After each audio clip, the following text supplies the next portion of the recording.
The magistrate pushed the brass sigil into the brazier, and the metal hissed as hot ash swallowed it. The historian's knuckles tightened on his leather notebook. Suspicion lodged in his chest and moved his hands before his thoughts had finished sorting themselves. He had followed the scent of cedar and spiced wine to this atrium for a reason. Reports of private rites, names in a ledger, a rumor that votes were not decided by speech but by oath. The problem was visible now in the flame, ritual binding of decrees that should have been public. He could not leave without proof. He watched from under the shadow of a column. He was 48, thin, robe collar pressed against his throat, spectacles catching candlelight. He kept his posture deliberate to avoid drawing attention. He carried a brass magnifying glass and a worn notebook that smelled of parchment and cedar. He wrote only when necessary. His eyes did the first inventory, the arrangement of guests who bowed, and how hands moved toward a brazier shaped like a low bowl. Gaius Valerian stood opposite the magistrate with an ivory tunic patterned at the hem. Gaius's voice did not rise. He gave short, measured directions and a nod that made one guest lower his eyes immediately. The historian felt the suspicion grow into a low, urgent fear when a senator he recognized moved to seal the decree. This was not superstition alone. This was enforced compliance. The historian shifted his weight, thumbed the page of his notebook, and waited for the moment to take a fragment from the brazier. A young magistrate's hand trembled as he pressed the sigil. He stammered a vow, and the vow landed like a stone on the marble. The historian had expected ritual words. He had not expected the public face of the oath to be so plain. The crowd exhaled in practiced relief. A servant caught the ash in his cloak and slipped away. The historian moved. He stepped from shadow into a narrow servants' corridor while candles guttered along the atrium wall. He had the brazier's ember between two fingers when a quick voice said, "Stop." Lucilla held up one palm, and then copied a name on a scrap with trembling speed. Her inked hand smelled of lamp oil. She wore the plain linen of a scribe, but her eyes had practiced caution. The historian's jaw tightened. Suspicion was now a decision point. Give it Lucilla in a low rush. You take that and you burn what you find. The historian moved the ember into a folded scrap of linen and put it inside his coat.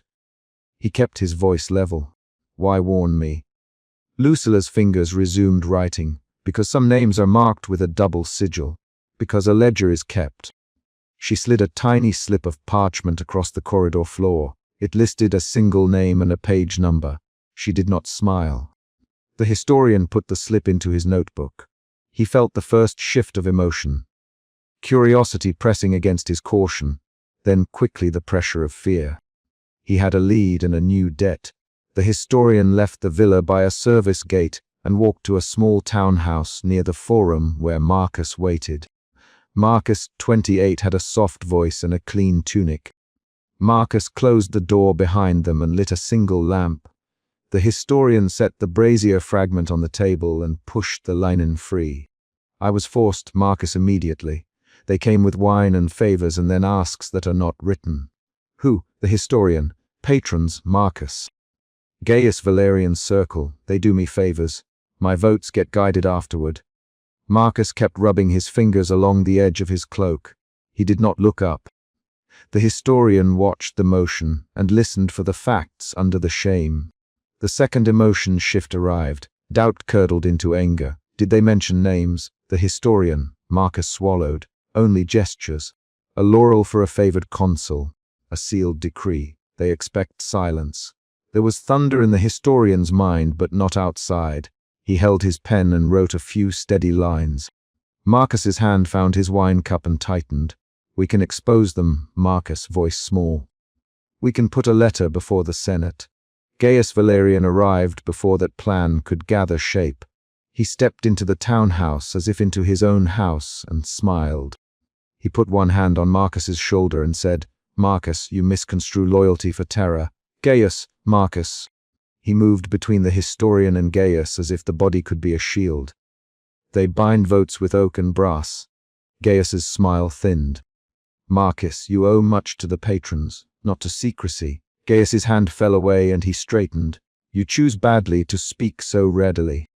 There followed a tight exchange that the historian recorded as if reading minutes.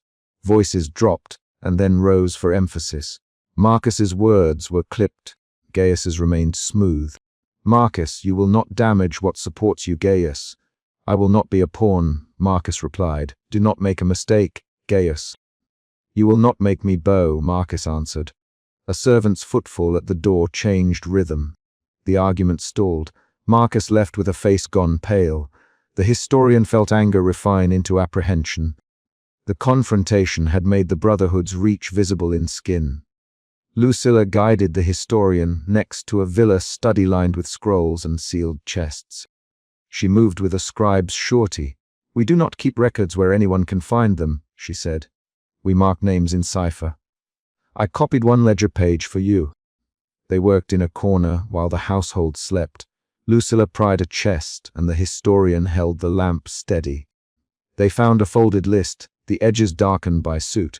The historian peeled apart the seal and saw names and sigils pressed into wax. There were senators he had admired in public. One consul listed with a small laurel beside his name. Lucilla pointed with the blunt end of a stylus. See here, she said. This is the consul. The historian read the notation and felt bile rise. This was betrayal rendered in ink. He knew who the consul was. The name had stood for public virtue. The shift happened then, outrage tightening his ribs, focus sharpening to a single task. Extract proof, expose the ledger, protect the scribe. They copied the ledger by lamplight. Lucilla hummed a tune under her breath to steady her hand. She folded a second slip and slipped it into the historian's coat while he tucked the original into his satchel.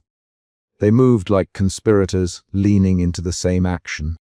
The historian intended to confront Gaius at a formal dinner. He entered the triclinium where guests lay on cushions and servants moved without pause. He cleared his throat and said, Gaius. Gaius turned, smile in place. Historian. I will ask you plainly, the historian. Do you bind votes with ritual? Gaius's hand closed over a cup. Words are heavy. You should choose them. Answer.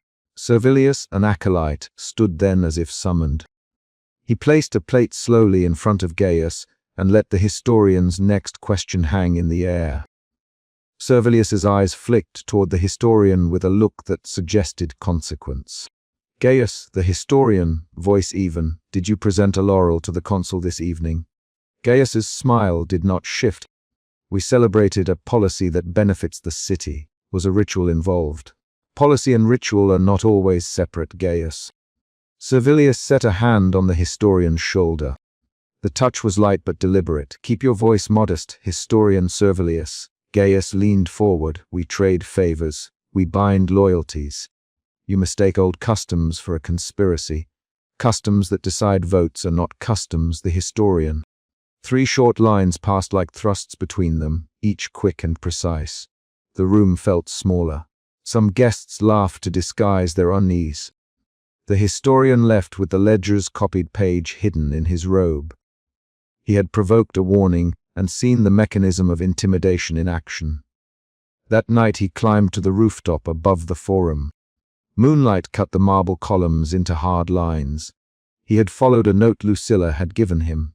A conclave would take place there.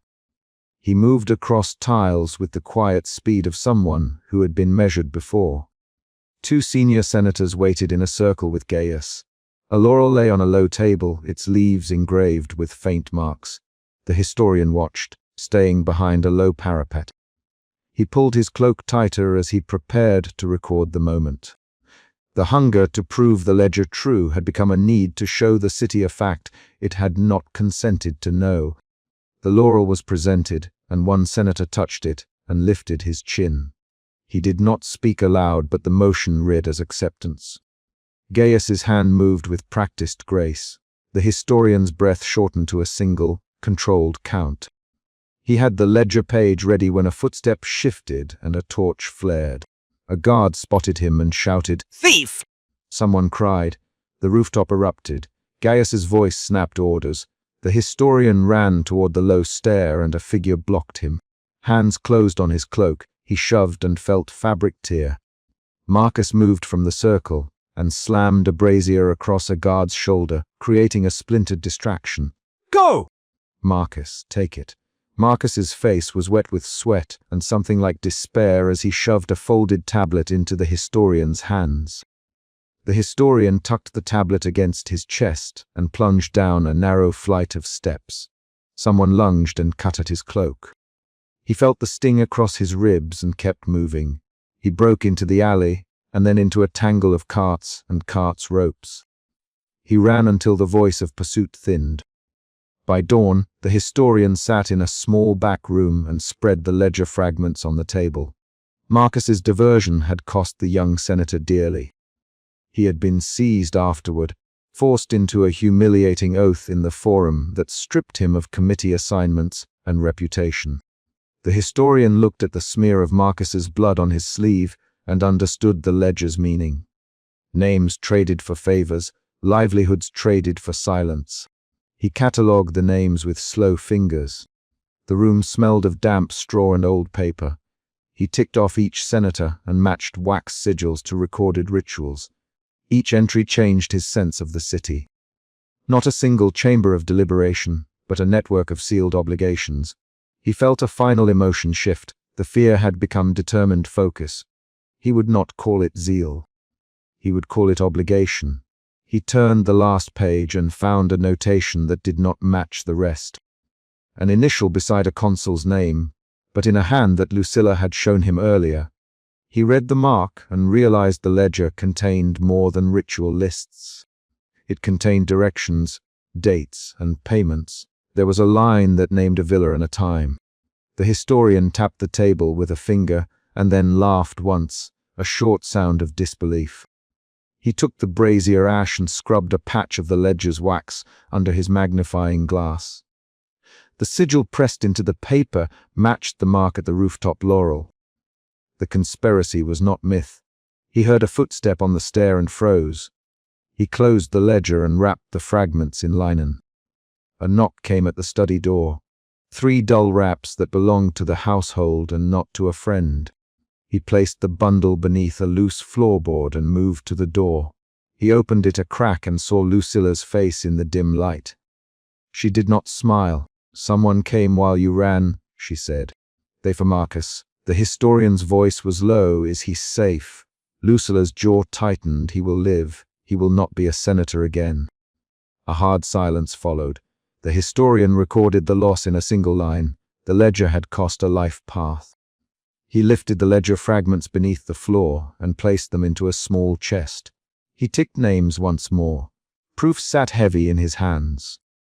The city's virtue, as performed in the forum, had been braided with secret oaths. He set the chest against the wall and closed the lid. The noise of the street below suggested dawn and market carts, and the outward business of the city.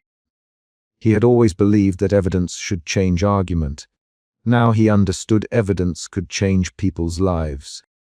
Lucilla leaned in and whispered, "You must name them carefully." "Name whom?" he asked. "Those who appear on the ledger," she said. "Name them, and you break more than a circle. Name them, and you end more than a career." The historian folded his hands over the brass magnifying glass. He felt the old paper under his fingers and thought of Marcus's diverted courage. He measured the ledger's weight against the price paid. The chapter of exposure had closed at dawn, but the ledger opened a different kind of argument. He sat, catalogued, and planned. He would not rush into the forum with accusations. He would verify, copy, and place the ledger where a trusted magistrate could not ignore it. He would balance public proof and private safety. He had one final decision to make, whether to place Marcus's name into the record with the others or to hide the young senator's involvement to preserve a life. He put the ledger in the chest, drew the lid shut, and then set a single page aside with Marcus's name crossed out. He put that page into a separate envelope. He did not destroy it. He sealed it with wax and wrote a small note, "For proof, not for ruin." He slid the envelope beneath the floorboard and then sat back. A soft knock sounded at the study door. He rose and opened it. A courier stood there with a sealed note and a plain face. The courier handed it over without greeting. The historian took the note and read 2 lines. The consul who received the laurel will meet the chief augur tonight. Keep watch. He folded the note and looked up at Lucilla. Outside, the city prepared for a new day. Inside, the ledger slept beneath boards. The historian closed his notebook and brushed the dust from his sleeve. He had proof, allies and losses. He had a ledger that named men and a chest that weighed like a verdict. He had to choose how to move next.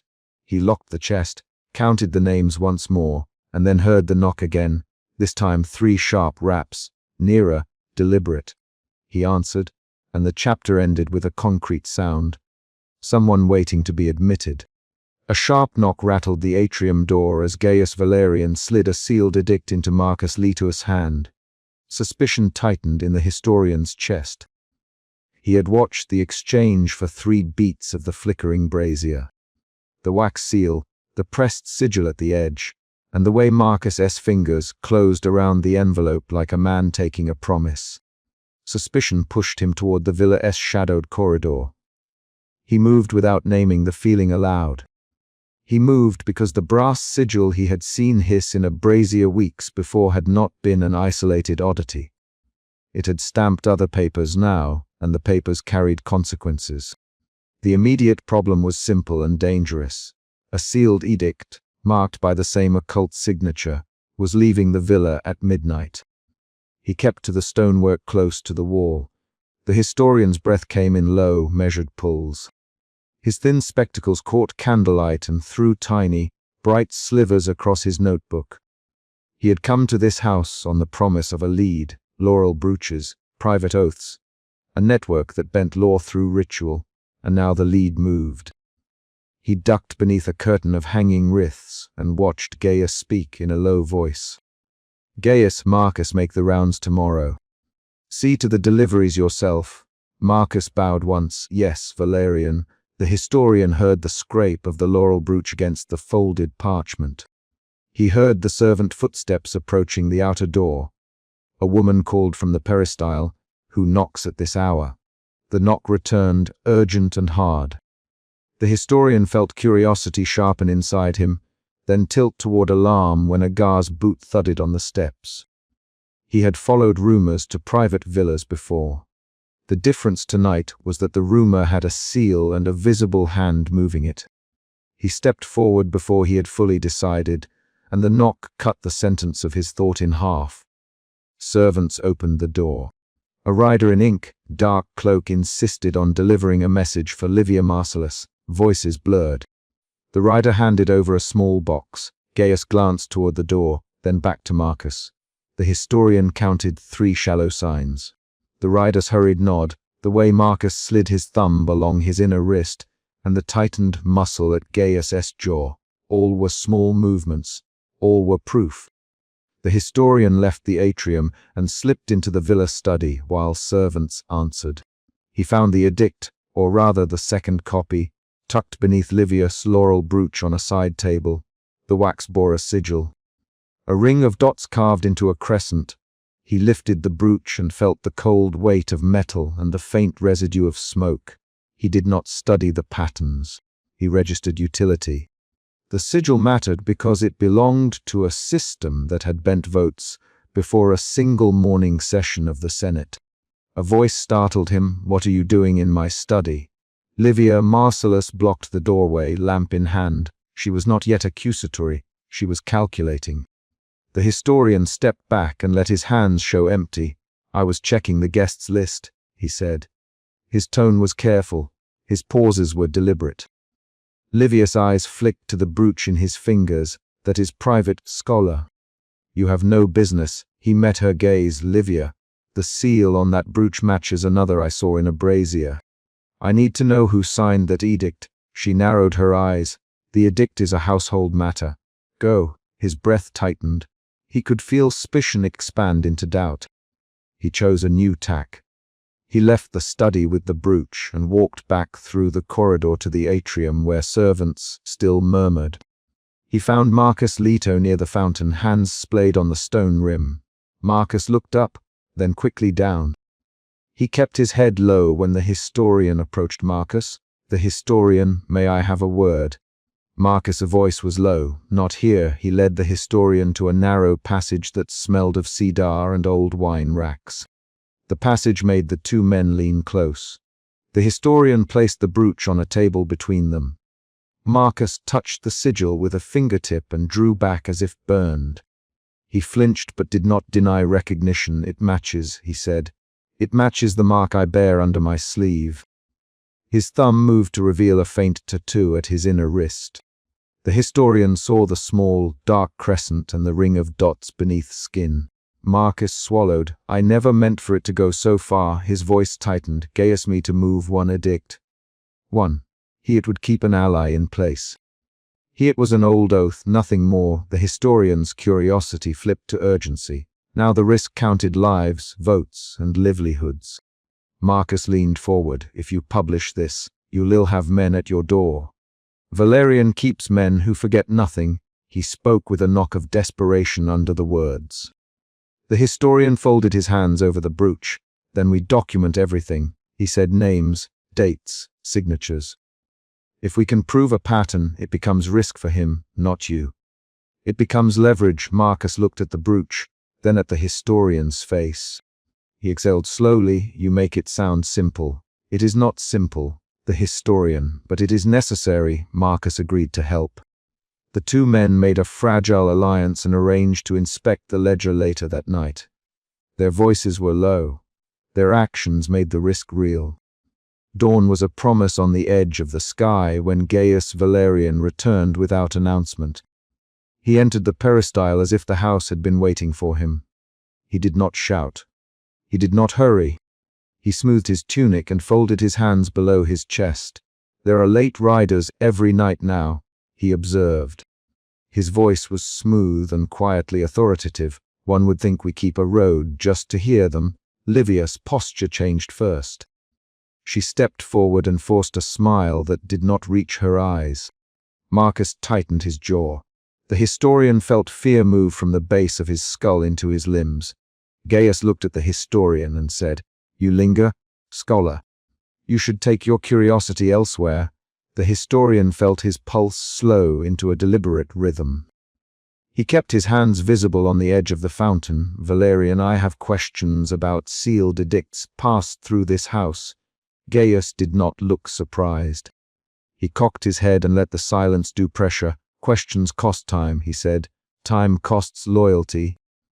He walked to the table and rested his hand on the laurel brooch, as if it belonged to him. "Who among you would break an oath for a neighbor? Who would place their name where it may burn?" His words implied punishment without naming it. Livia's fingers tightened on the lamp. Marcus looked at the floor. Livia broke first. The flame she carried jittered a little. "Gaius," she said, "there is a ledger in the cellar. I have seen it. I thought it belonged to the house steward. It lists payments and dates. I do not know all the names, but it is there." The historian inhaled so quickly he tasted the iron tang of fear in his mouth. Marcus' eyes widened and then hardened. "Show us, Gaius."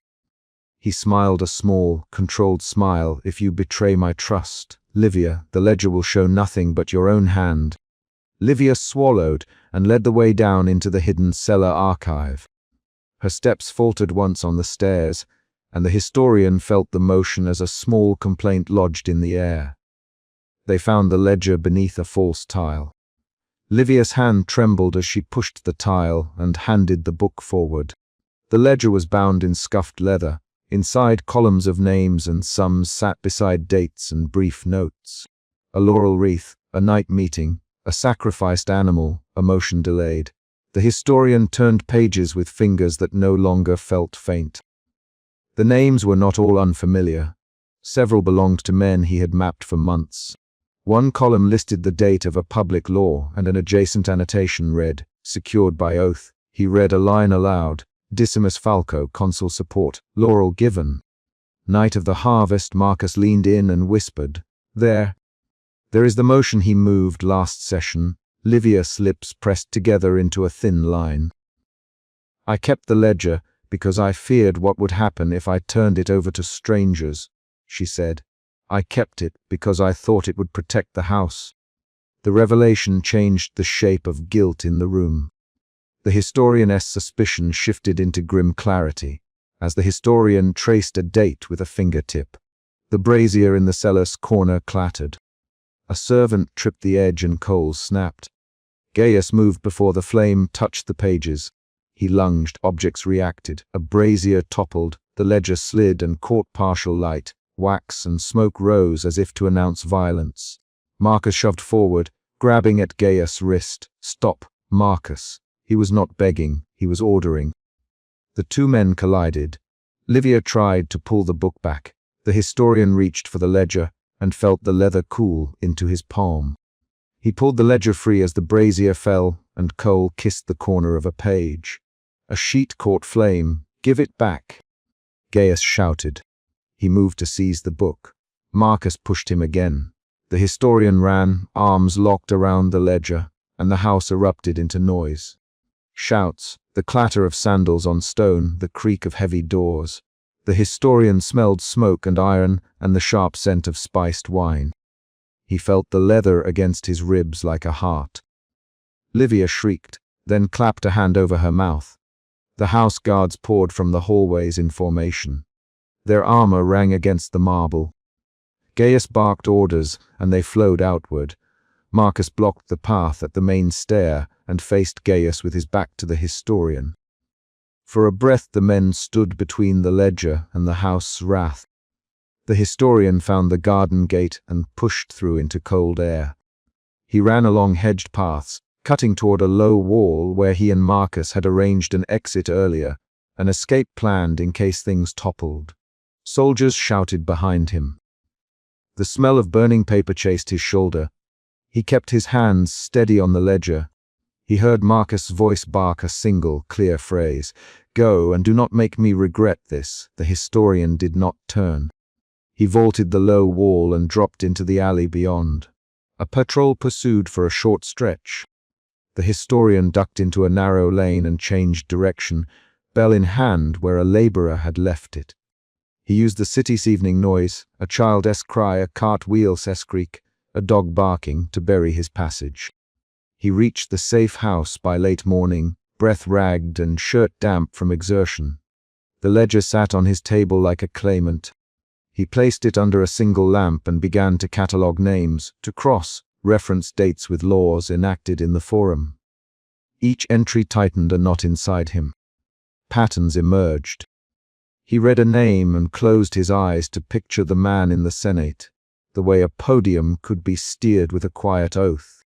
He traced the motion that had delayed a grain tax, the motion that had shifted a provincial appointment, the vote that had sent a fleet to a favored commander. The ledger tied ritual dates to policy moves with mechanical neatness. Someone had kept meticulous records, and the records showed planning, not chance. The historian's suspicions settled into resolve. His hands shook, but he kept writing. A knock at his safe house door made him clamp his notebook shut. He counted heartbeats, and then a measured step approached the door from within, a second hand arriving. Marcus' face appeared in the window slit. He lifted his chin once. "They will not leave it alone. Scholar. Marcus. Gaius will come with more than words next time." Marcus' voice had resigned edges now. "You must publish carefully. You must have proof beyond the ledger." The historian nodded. He set the ledger between them and opened it at a passage that named a senator's laurel and an adjacent date. "Look here," he said. Marcus read and then ran a hand down the page. "This changes everything," Marcus whispered.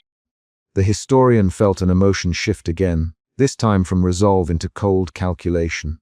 His earlier suspicion and fear had sharpened into method. He would not move in haste. He would gather corroboration, hold the ledger's edges like a charge that might be lit by a careless hand. Marcus promised to deliver one more name, a list of witnesses who might confirm an oath's timing. Livia's betrayal, or her frightened alliance, had altered how he read every prior event. He had assumed servants and hosts kept secrets out of loyalty to masters. Now he understood that hosts could keep ledgers to guard themselves. He made choices. He wrote a list of cross-checks, times and laws to examine at the archives, letters to request and copies to verify. He instructed Marcus to hide the ledger in a different place by midday, and to stage a visible search at the villa that would allow the household to believe they had failed to find it. The plan counted on deception, on the same political craft that had made the ledger useful. Marcus listened and offered 3 quick objections, each answered in turn. Their exchange was blunt and practical. Marcus, the historian, "Do not put yourself in a place you cannot leave," Marcus answered. I know what I risk. I know what I may lose," he paused, "but I prefer the ledger out of their hands." The 2 men sealed the plan with a nod and a wordless pact. That afternoon the historian returned to his table and began to transcribe names into a fresh folio. He compared handwriting, noted ink types, and mapped dates against public records. The ledger showed more than ritual. It showed leverage. It had moved votes by lending favors at nights and promising silence by day. He wrote until his fingers cramped. The city's noise outside his window became a low drum. He matched a ritual date to a law that had passed 2 months earlier and felt the small thrill of confirmation. The house had not been unlucky. It had been systematic. At dusk, Marcus came with a list and a small packet wrapped in oilskin. He set it on the table and opened it. Inside were 3 letters, copies of a correspondence that placed a minor magistrate in direct contact with a donor named in the ledger. Marcus pointed to one line. "This proves the visit on the date you need." He the name aloud. The historian's eyes scanned the line. The name matched. The historian's mind folded the evidence into place. He read a second letter and found a marginal note that read, in a secretary's hand, "For Valerian." The twist changed how he understood Gaius S. Calm. Gaius was not a lone manipulator. He was the hub of a ledgered system. They prepared a plan to move the ledger again and to plant misleading papers in the villa's archive. The historian felt fatigue press into his shoulders, but also a precise, cold energy. He trusted method over bravado. They would not go to the public with accusation until they had 3 corroborating documents and a sworn witness willing to state what they had seen at a specific night. The ledger gave them a map. The letters and the witness would give them a route. Night fell like a curtain. Their small group worked in close light. Marcus left last, with the oilskin packet sewn into his belt. The historian sealed the ledger back into its cover and tucked it into a hollow beneath the floorboards he had prepared earlier. He placed a small stone over the slit, then sat down and listened to the house settle. He heard his own breathing, counted its rhythm, and thought of the brazier's hiss that had begun it all. He thought of Gaius' hands resting on the laurel. He thought of Livius' trimmer on the stairs. He thought of Marcus' look at the garden gate. The night was not quiet for long. A light knock sounded at the safe house door. The historian rose and walked to the door with the ledger under his arm. He placed his hand on the latch and felt the wood under his palm. The knock came again, deliberate and measured. He set the ledger on the table in full light and walked to the door to answer, leaving the evidence visible and intact. The last concrete event of the chapter was not a reflection. It was a choice enacted in the doorway. He opened the latch and faced the visitor. He crouched behind stacked amphora as a senator pressed a laurel brooch into warm wax, and the metal left its mark. Suspicion tightened the historian's jaw, and he counted the breaths between each hush of the ceremony. He had followed cedar smoke and the scent of spiced wine this far, with suspicion guiding every step. The clang of bronze on stone punctured silence when a hand tapped the brazier. Someone murmured an oath, and the circle answered in a voice kept low enough only for those within the cellar. The central figure, cloaked and maskless, lifted the laurel brooch and set it against the lip of a decree folded into wax. The stakes were visible, private oaths producing public authority. That concrete realization drove him to hide rather than leave. Within minutes he catalogued his position. He knew where the brazier sat, where the wine jars lined the wall, and how a single misstep would throw him into torchlight. He knew the laurel brooch belonged to the man he had watched trade a sealed edict in the atrium days before. He remembered the magistrate pushing a brass sigil into a brazier in an earlier memory, and the wax seal slid into Marcus Leto's palm in another. Those images were not memories of feeling, they were evidence. He shifted his weight and listened for a whispered name. A voice said, "By this laurel, we bind our hand to the course." The phrase was both liturgy and instruction. The historian's fingers closed around his leather notebook without drawing attention. He had come to witness ritual mechanics, but what he found was more precise. The ritual tied a private bond to a named office. That discovery turned rumor into a tactic. Someone moved near the racks. The room smelled of ash and oil. He ducked lower as boots crossed the flagstones. Gaius Valerian stood over the brazier, palms flat at his sides. Gaius's voice slid through the cellar like oil. "Marcus will carry this to the north benches. Let no one speak of it." The historian counted syllables and read the shape of the sentence. It was an order disguised as counsel. After the ceremony, the circle dispersed in measured steps. Masked initiates drifted up the service stairs while Marcus Leto, who bore the waxed edict, hesitated in the doorway. The historian saw Marcus's fingers brush the edge of the wax. Marcus's shoulders held tension like a man keeping a secret inside his ribs. When the last step closed, he moved. The historian followed in the shadows and almost reached the narrow service corridor before a light footfall stopped him. Lucilla stepped from a side alcove and caught him by the elbow. She did not scream. She held a candle that trembled at its lip. "You are careless," she said. Her voice was low, steady with purpose. "You have no right in these stairs." The historian kept his hands where she could see them. Lucilla's face was plain. Her apron bore flour and the faint oil stains of long service. She smelled of hearth smoke. "I have reason." The historian, Lucilla, "I have reason." He used her name to anchor her. He needed leverage. Suspicion alone would not buy him allies. He revealed nothing more. He kept the notebook concealed. She leaned in and smelled the cedar on his sleeve. "You follow the wrong scent if you think I will betray my household for gossip. Prove it. Bring me a thing that will not endanger my house." Her palm tightened at his arm. "If you cannot, go before I call the guards." The bargain she offered was sharp and practical. The historian weighed options with his breath. He chose the alliance. Lucilla guided him through service passages that smelled of wine lees and cold stone. She walked with purpose that exposed a different rhythm to the villa. Servants moving in choreography under shadowed orders, doors opened for the right hands, lamps lowered at signals. She explained names in fragments as they passed. "Marcus is restless," she said. "Decimus keeps the rooftop lists. There is a removal tonight. Something will happen at the forum view." She did not elaborate motives. She offered a direction. "Watch Decimus." The historian trailed Marcus across a dim atrium, then intercepted Decimus outside a small doorway. Decimus's face was open in the half-dark, the lines around his mouth notched like a man who had made careful bargains. Decimus, the historian. Stepping into the light where the man could see him. "Where will you meet tonight?" Decimus blinked and tightened his cloak. "What do you want, historian?" he asked. His voice was blunt. He named the historian without courtesy. The historian felt Decimus measure him. "I know of a rooftop conclave.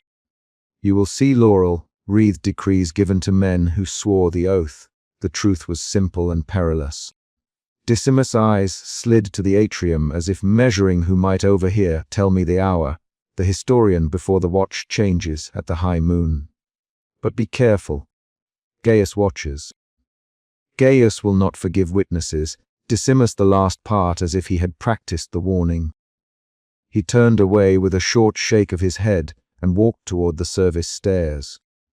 The historian wrote the time in his mind and in the small margin of his notebook. They moved into the locked study at dawn. Lucilla's fingers sought a key within her skirts and produced a thin iron key.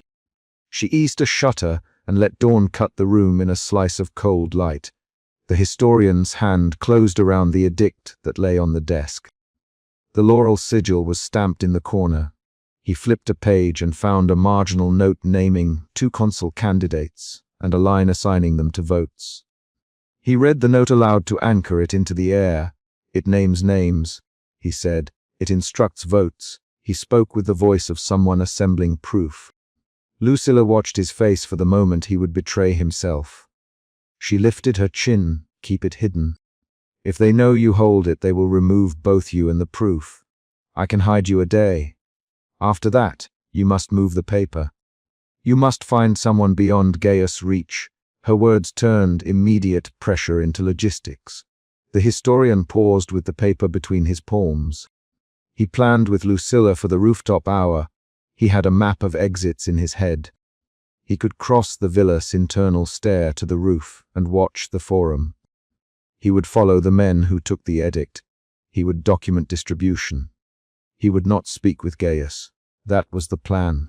Night folded the city and the moon rose high.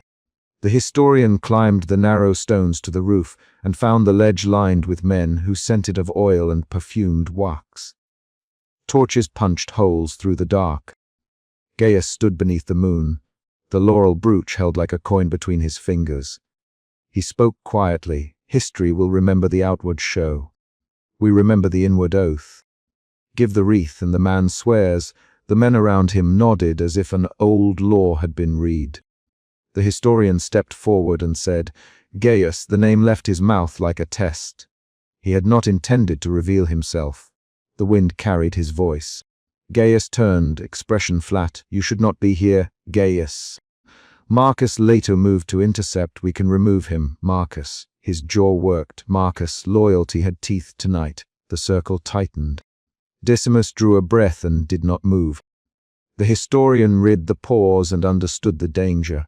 Decimus could step to one side and let the arrest happen, or he could step forward and change the flow of choices.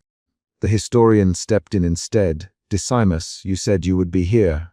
The historian, "Why stand back?" The line was a rough demand. It forced Decimus into a visible choice. Decimus' fingers closed on a folded list. Decimus spoke to no one in particular. "I have a list to keep. I keep it for the wrong reasons at times." He said, "Not tonight." He moved and placed himself between Marcus and the historian. "You will speak." "Let him speak." His voice held something like a tremor. The rooftop held its breath. Gaius smiled and produced a paper rolled into a reed tube. He extended it toward the men. "Then speak. Tell us why you have watched us. Tell us how you will unmake what has been made." His tone was a blade. The historian read one detail aloud. The marginal note with names. He read the line that directed a vote. He let the words land among men who had hoped secrecy would keep them safe. For the first time the mechanics were visible to witnesses who had not taken the oath. One senator hissed, "These are lies." Another reached for the reed tube. Fingers moved. Gaius' hand found the laurel brooch and flicked it toward Marcus. "Then let the oath speak," he said. "Marcus, for the laurel." Marcus' hands closed. The exchange escalated into a physical shove. Decimus stepped between them, pushed Marcus' arm aside, and slapped the reed tube to the terrace stones. Paper fell open and scattered in the breeze. A list fluttered loose and showed the names stamped with the same laurel. Men lunged. A rapid collision of voices followed. Decimus! Traitor! You will answer! 6 short lines collided in quick succession. The rooftop became a ring. The historian tried to move but was shoved back by a broad shoulder. Gaius seized the moment. He walked to the edge and lowered his voice. "Decimus, you have chosen badly. You will betray more than you know." He stepped forward and gripped Decimus' shoulder. The historian watched Decimus' jaw tighten. Decimus did not scream. He did not yield. He tore a scrap of paper from the fallen list and thrust it into the hands of the historian. "Take this to the tribune," he said in a short sentence.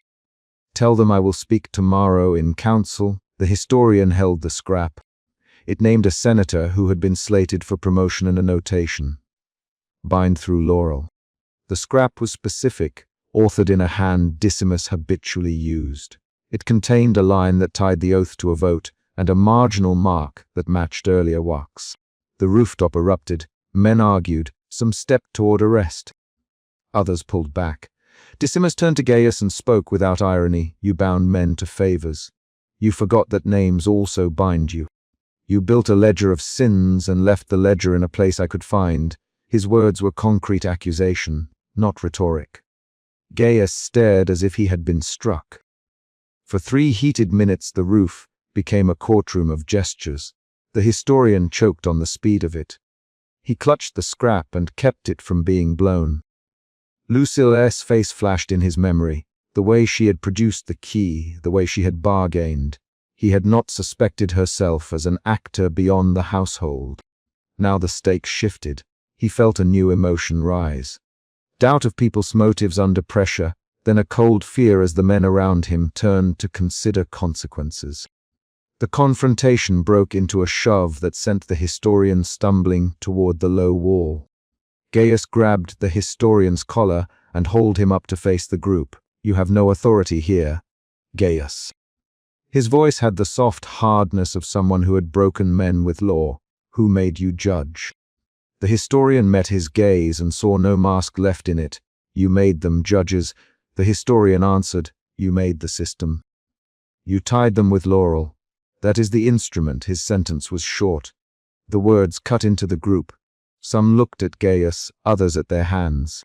Marcus tried again to seize the scrap Decimus had given the historian. Marcus shoved at Decimus.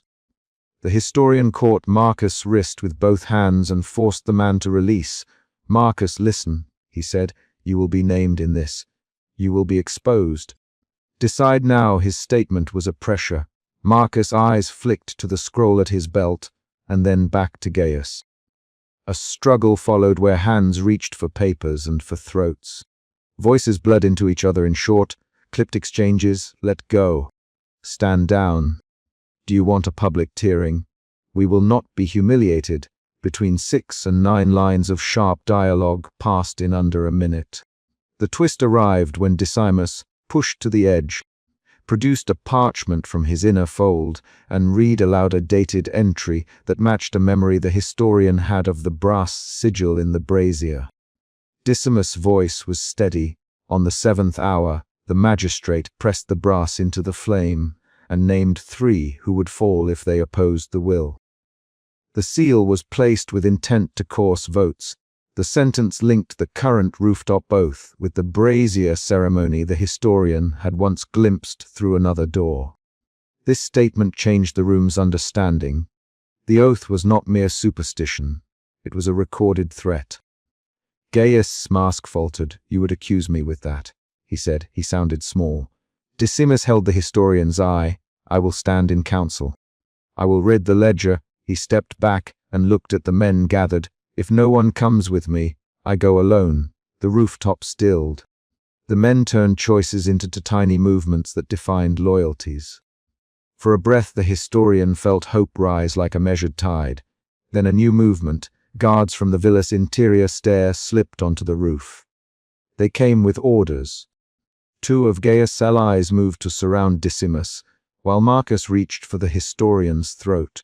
The plan to carry evidence into open council was collapsing. Lucilla moved before the historian could think. She pushed past a guard, knocked his arm, and slipped a folded roll into the historian's sleeve. Take it and move now, she hissed. Her face was set in a way that cost her something. The historian felt denial and gratitude collide. He could see the practical calculus in her eyes. This action would burn access in the household. He ran. He did not run straight. He slipped through service doors and down twisting flights, felt the press of pursuit, and heard the shout, "Stop him!" He kept his hands inside his cloak where the paper warmed his ribs. Lucilla's bargain had become sacrifice. He knew he owed her safety for the role. He turned a corner and found Decimus standing in a narrow alley, blood at the lip of his mouth from a struck cheek. Decimus pressed his palm to the wound, but held the historian's gaze. "You must go to the tribune." Decimus again. "Tomorrow in council I will stand. I will read names. You must have proof that matches my words." He stepped closer and handed the historian a second scrap. "If I am killed tonight, take both to the tribune without delay." Say Decimus sent them. The plea was plain. It was not theatrical. It required trust. The historian did not speak. He could not until he had run farther. He ran through alleys where carts creaked and dogs halfway opened their mouths in surprise. The city smelled of horse sweat and wet straw. He paused only when the morning light blood thin through shutters. He found a locked chest in a small hired room and placed the rolls inside. He closed the chest and pushed the iron key beneath a cracked floor tile as he had planned before. He was not safe. The key was a promise. He had transferred the ledger not into a public square, but into a place for slow dissemination. When dawn spread grey over the city, the historian returned to his study and set the fragments on his desk. He opened the ledger and matched handwriting. The edge of the wax seal on the brass sigil recalled the hiss of metal in ash. The evidence matched the cellar rituals and the stamped edicts. He prepared what he would present: a set of copies, an account, and a chronology that linked the brazier, the waxed edict, the rooftop reeds, and the names. The proof was specific. The narrative was factual. He sent runners to 3 people he trusted: Decimus' own cousin, a magistrate known for rigid procedure; a scholar in the public records office who owed him a favor; and a merchant whose trade guild had recently lost an election under suspicious conditions. He attached a single sentence to each envelope. "Read this in council tomorrow morning. If I am wrong, revoke everything I have now." The charge was practical. He did not promise safety. He promised consequence. Late morning brought news. The tribune called an emergency session. The city echoed with whispers. Gaius called for calm and promised investigation. Decimus presented himself in the council and read the ledger aloud. He did not speak in florid terms. He read dates, names, and actions. He read the line that tied Laurel to appointment. He read the marginal note that ordered votes. And he read a transcript of the brazier ceremony, as he had heard it described in the cellar. His words were precise. The room attenuated to the rhythm of his sentences. Gaius stood and denied the charges in a short, forceful speech. "I have given counsel, not command," he said. "No law shows forcible swearing in our records." The line was designed to place the affair back into ambiguity. The tribune debated procedure. Men spoke in legal terms. The historian watched from the gallery while Lucilla and the 2 runners sat a few seats away, pale under the lamps.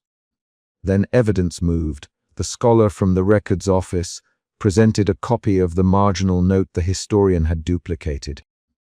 The magistrate produced witness statements from a footman who had been paid to stand outside the cellar door. The merchant named appointments that had been altered that matched the ledger.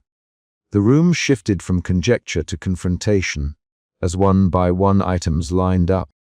Gaius' allies attempted to discredit each witness. They called names. They offered alters of reason. They demanded proof of motive. They pushed rapid-fire objections. "This is hearsay. This is manufactured. Who benefits if Gaius falls?" The exchanges produced a run of short, sharp lines across the chamber. But Decimus produced a second scrap, one carried by the historian and shown now to the assembly. It contained a notation linking 2 men close to Gaius. The notation included a date and the waxed impression of a laurel. A senior magistrate slammed his fist on the table. He ordered a pause for the examination of seals. The tribune appointed an inquiry panel with authority to detain and to subpoena.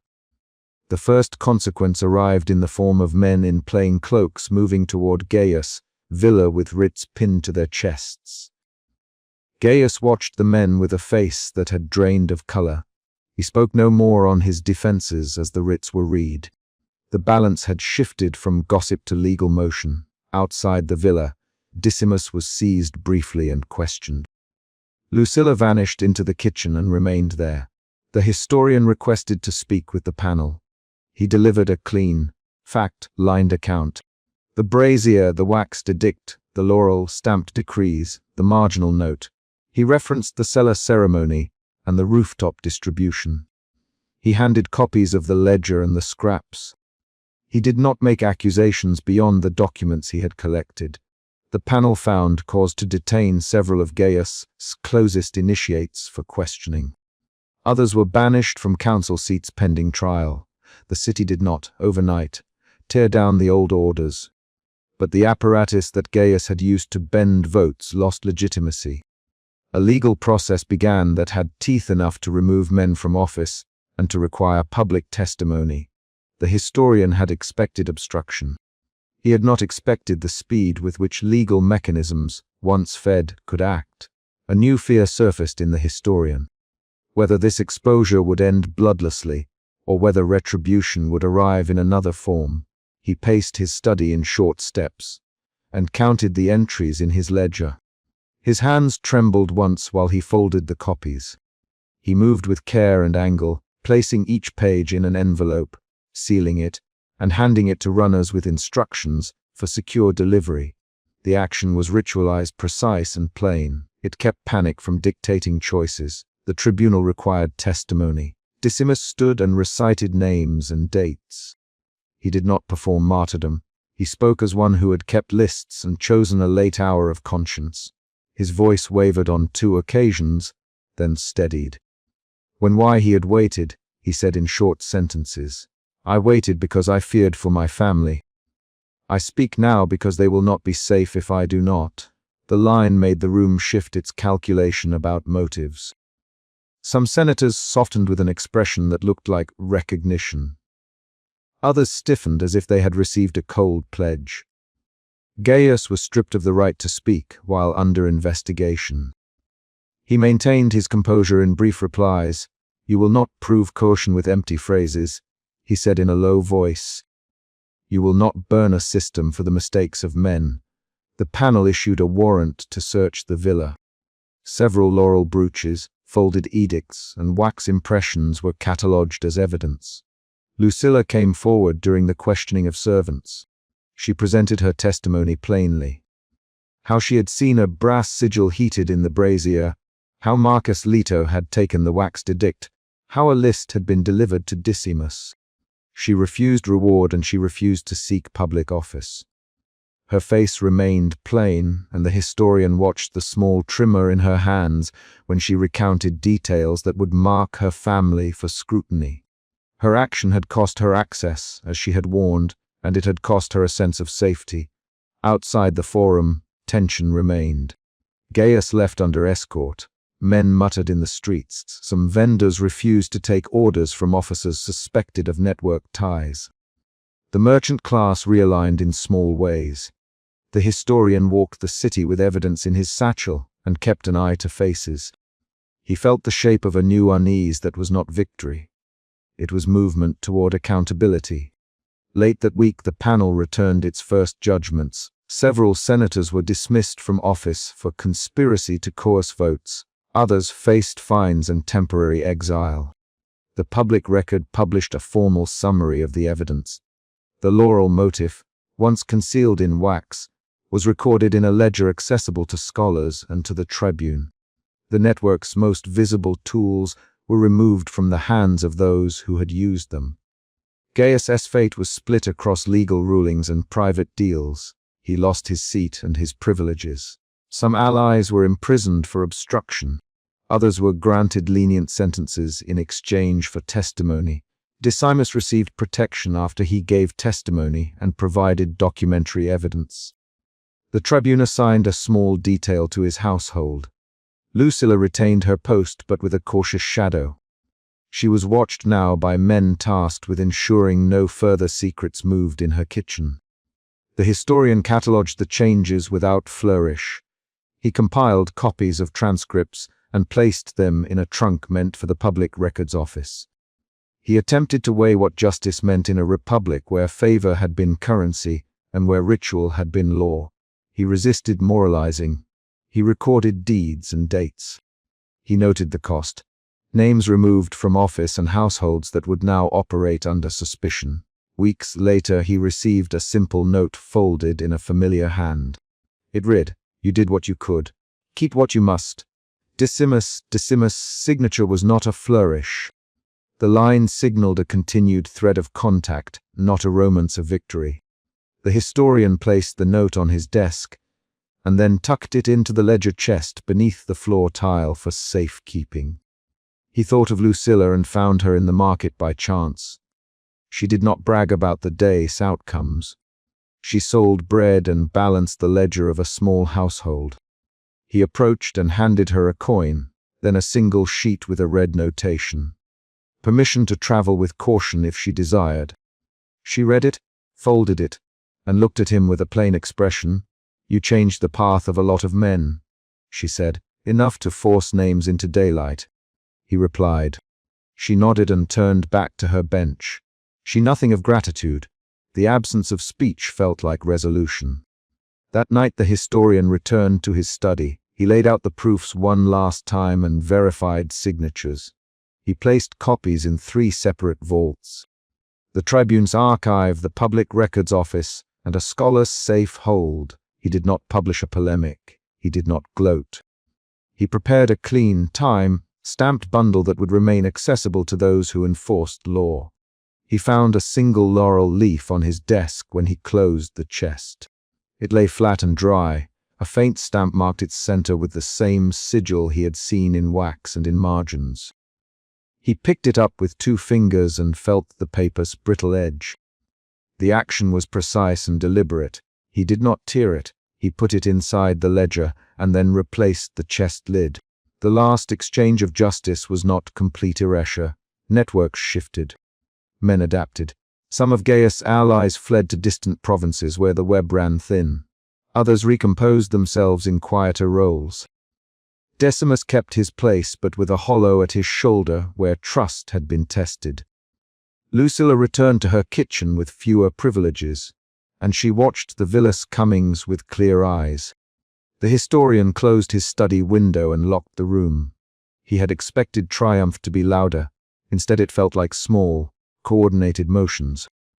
The folding of a paper, the delivery of a roll, the reading of names. He gathered the papers and slid them into the trunk. He pushed the chest's key beneath the cracked floor tile and walked back to his chair. He paused over the ledger and read one last entry aloud to himself: the brazier ceremony, the waxed edict, the rooftop distribution, the marginal note, the council read. Each line connected ritual, document, distribution, and consequence. They had moved the mechanism from secret to accountable. That was the result he had planned toward when suspicion had driven his first step into the cellar. He wrote the final line in his notebook with a steady hand. Proof binds where secrecy once ruled. He closed the book. Then he placed the laurel leaf stamped page into an envelope and sealed it for the public archive. He left his study door unlocked and walked out into the street, where the city murmured under lamps. Outside, men argued about tournaments and grain. Children chased a dog between market stalls. The immediate danger he had felt that night in the cellar remained, but it had shifted form. The tools of clandestine power were no longer invisible. Evidence had moved into systems that could, imperfectly, hold men accountable. The historian felt the echo of suspicion resolve into cautious, pragmatic relief. That evening he set the ledger chest back into the floor, placed the iron key beneath the cracked tile, and walked to the window. He looked at the forum where torches had been dimmed and at the villas that kept their own lights. The laurel leaf remained inside the ledger, a concrete reminder that the mechanism existed and that someone could still press it into wax. He closed the shutters, extinguished the lamp, and turned the key in his palm once before slipping it under the tile. The final sound was the tile's soft scrape as it settled into place.